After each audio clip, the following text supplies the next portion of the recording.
Opposition जो parliament में बोलेगी, अपोजिशन ये मामले उठा रही है लगातार कि आपको झूठ बोल करके बीजेपी 3 बार वोट। अब ये कौशल रोजगार की बात करते हैं, कौशल करते सारे तो किसी कारणवश बीमार हो जाए, बाहर चला जाए तो सरकार की कर दी। तो मुझे एक बात कितनी झूठी है बीजेपी। देश की सरकार ने प्रदेश के नौजवानों के लिए रोजगार, कृषि। यूपी में 4 एयरपोर्ट चले गए। यूपी की जनसंख्या चलो 18-20 करोड़ है, हरियाणा की 2 करोड़ पिछले 2011 में थी, 14 साल हो गए, कितनी बढ़ गई होगी, अभी 5-6 करोड़ पहुंच गई। हमारे यहाँ एक एयरपोर्ट आया पूरे। गुड़गांव को हम दिल्ली में मानते हैं क्योंकि वो एनसीआर में गुड़गांव है भी नहीं अपने पास। हाँ, तो उसका एयरपोर्ट वो कनेक्टेड है, पूरा जा रहा आधा दिल्ली कैपिटल 1 और 3 उसमें है। तो हरियाणा के पास इतनी बड़ी जनसंख्या है, एक भी एयरपोर्ट नहीं है। एक एयरपोर्ट बनाया वो 10 साल से स्थगित पड़ा है। तो जैसे अब ये बात आती है, जैसे 12% चलो उन्होंने कल टैक्स हटाया, तो उसमें भी वो है कि किस तरीके से हटाया। इस बार जो ये पूरे 1 साल में निर्मला सीतारमण पे और फाइनेंस डिपार्टमेंट पे पब्लिक ने जो प्रेशर डाला, उतना अपोजिशन ने क्यों डाला? ये अपोजिशन जो पार्लियामेंट में बोलेगी, अपोजिशन ये मामले उठा रही है लगातार। जैसे मैंने बताया ना कि हमने पिछला जो बजट पेश किया है 6 महीने में, हमने ये मामला उठाया। आप यूट्यूब पे निकाल के देखो, हमने कहा कि हरियाणा को इस बजट में से कुछ नहीं मिला।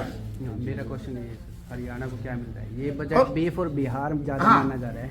ये अब भी इस बजट में हरियाणा को कुछ नहीं मिला तो शर्म आनी चाहिए भाजपा और उसके सहयोगी दलों को कि जब 92 उड़ान अलग अलग देश से भरेंगे, हमारा उसमें भी नाम नहीं। और जबकि हमारा 2012 में इंटरनेशनल एयरपोर्ट केंद्र सरकार ने मान लिया और RRTS एक रेलवे रोड ट्रांसपोर्ट सिस्टम जो सीधा नई दिल्ली एयरपोर्ट से हिसार मिलनी थी, आज उसका कहीं नाम नहीं। तो मैं यही संदेश हिसार वासियों को देना चाहता हूं कि आपको झूठ बोल करके बीजेपी 3 बार वोट 19, फिर पार्लियामेंट 24, फिर असेंबली 24, अब मेयर का चुनाव आ गया, अब हवाई जहाज बैठा लिया। ये बोले हम इसका उद्घाटन कराएंगे। मैं कहा भाई हम देखेंगे, मैं विरोध करूंगा। हाँ, मैं अकेला भी रहूंगा, अकेला ही विरोध करूंगा। ये बेईमाना कब तक नियम चलने दें, लोगों को उजागर करेंगे कि पुलिस का इन्हें कुछ नहीं किया। आप ये देखिए, हिसार शहर की मैं चर्चा करूँ, कांग्रेस गवर्नमेंट थी, हुड्डा साहब चीफ मिनिस्टर थे, मैं MP था। हांसी रोड तक रेलवे लाइन हमने जुड़वाई।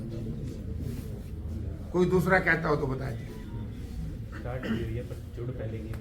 जो तो शुरुआत, और ये पहला एक ऐसा सिस्टम है देश में, स्टेट गवर्नमेंट ने पैसे दिए थे लैंड एक्विजिशन, ठीक है।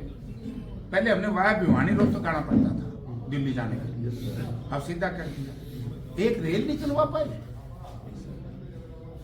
हमने एक्सप्रेस हाईवे बनवाए जिसका श्रेय अब ये लेना चाहते हैं। इनका क्या मतलब? हिसार तक तो बॉर्डर तक, डबोली तक तो हमने करवा दिया था शुरू। पूरे हरियाणा में 3 सरकारी यूनिवर्सिटी एक शहर में है तो केवल हिसार है। यहाँ तीनों यूनिवर्सिटी बड़ी है, बड़ी महत्वपूर्ण है। टेक्नोलॉजी की, साइंस की, एग्रीकल्चर, HAU और वेटनरी, पशु, तीनों जरूरी है, तीनों हिसार में है। बीजेपी वालों से एक बात पूछो कि तुमने 10 साल में क्या करवाया हिसार में? एक कोई ऐसा इंस्टीट्यूशन बनाया जिससे कि बच्चे उसमें शिक्षा हासिल करके कई रोजगार हासिल कर सके। अब ये कौशल रोजगार की बात करते हैं, कौशल करते सारे। कौशल रोजगार निगम जो बनाया और जो न्यू एजुकेशन पॉलिसी,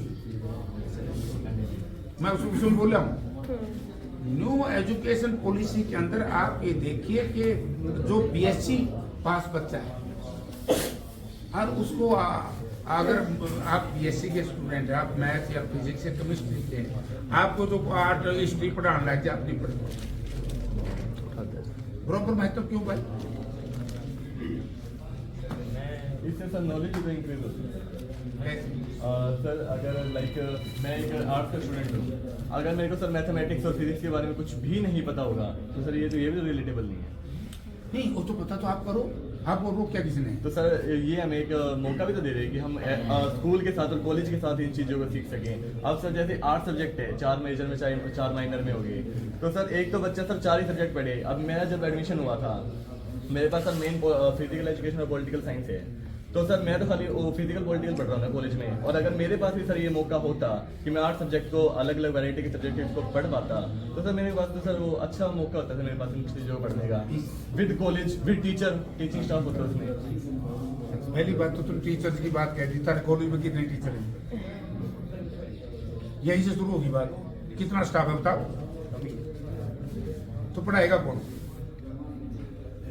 अभी 10 तारे आने से 20 मिनट पहले बात करके हटा हूं। एक स्कूल है, एक मास्टर है, टीचर डेप्यूटी टीचर एक। मैंने अभी बीओ से कहा, रिक्वेस्ट की, मैं बीओ साहब तुम एक कम से कम एक और तो ले आ जाओ, 2 एक को किसी कारणवश बीमार हो जाए, बाहर चला जाए, तो पूरे स्कूल में टीचर ही नहीं है, और नुकसान हो गया। क्या नहीं किसी चलो मर्जी है, ये तो नकम्मी सरकार है। सबसे पहले अगर आपने सारी चीज शिक्षा बहुत बढ़िया पॉलिसी थी कांग्रेस की, और उसको बदलना भी है तो पहले इंफ्रास्ट्रक्चर बदलो।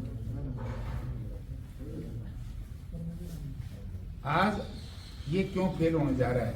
आप पार्टी दिल्ली इंफ्रास्ट्रक्चर तो था ही सारा बनाया हुआ कांग्रेस का, चाहे स्कूल थे, चाहे अस्पताल थे, चाहे मेट्रो थे, चाहे आरओबी, सब देश में सबसे ज्यादा आरओबी दिल्ली में। ये कब्जा कर गया उस पर, अब ये फंस गया। अब दिल्ली की हालत क्या हुई? दिल्ली सड़ रही है बच्चों। तो हम ये कह रहे हैं कि तुमने जो बदलाव करना आप करिए, उससे पहले अपना जो मूलभूत सुविधाएं मिलनी चाहिए वो लोगों को दो। एजुकेशन में कुछ है तो मैंने बताया, एक IIM बनाइए तो एक रोहतक में हुडा साहब के टाइम में हमने कांग्रेस ने बनाई थी, कितना बढ़िया इंस्टीट्यूट है, देश का टॉप के इंस्टीट्यूट में से। अब लोग मजाक करते थे बेटे, वो बोला जंगल में बच्चे पढ़ेंगे, आज देखो कितना सुंदर बन गया। आप हिसार की तरफ से जाते हैं राइट में, देखो कितनी आलीशान बिल्डिंग बनी है। तो इनसे ये तो पूछ लो कहीं इन्होंने कुछ किया है क्या? तो वोट किस बात है?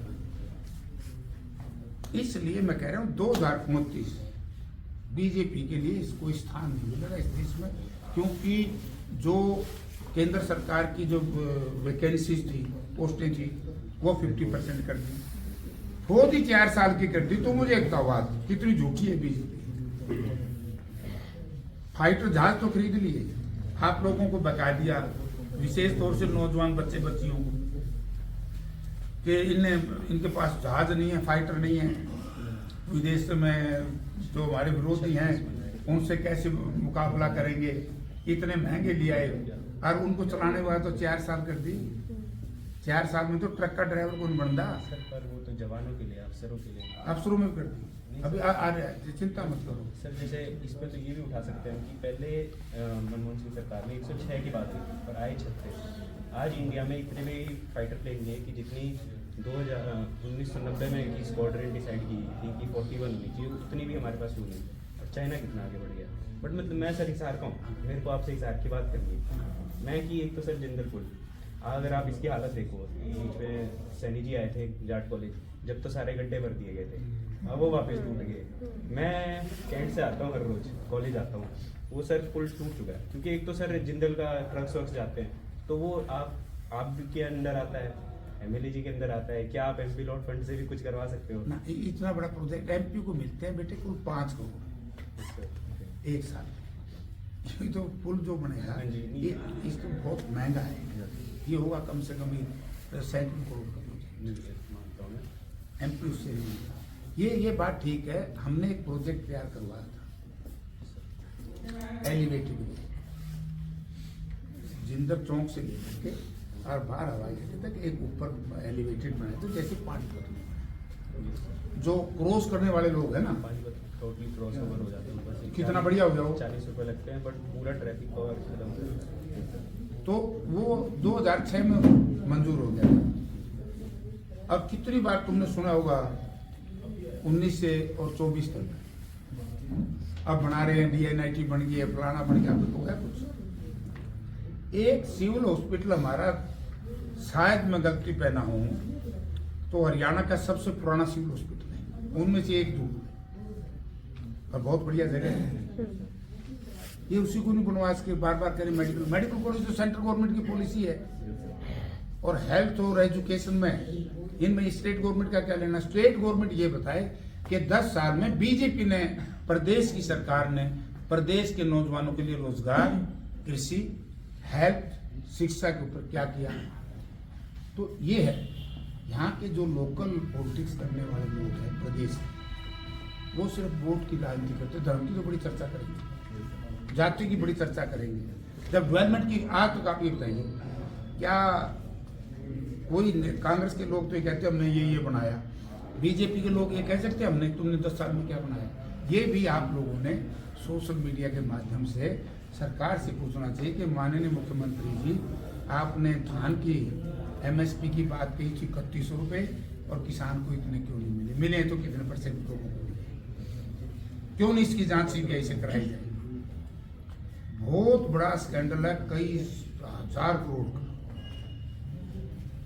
तो ये चीजें दबाने। अब यहाँ सीवरेज और वाटर सप्लाई शहर में, अगर मेल गेट की तरफ जाओगे वहां तो फेल हो गया सारा। चनिया मोहल्ले में भी फेल है कि नहीं है? चनिया मोहल्ला में लाइक 15 मिनट बारिश होती है तो बढ़ जाता है। तो ये अब मेयर का चुनाव आ रहा है, अब लोगों ने पूछना चाहिए, ये लोकल बॉडी का इशू भी आ गया, क्योंकि सीवरेज और वाटर सप्लाई लोकल बॉडीज के उसी का चुनाव है। भैया तुम्हारा मेयर था, तुमने 5 साल क्या किया?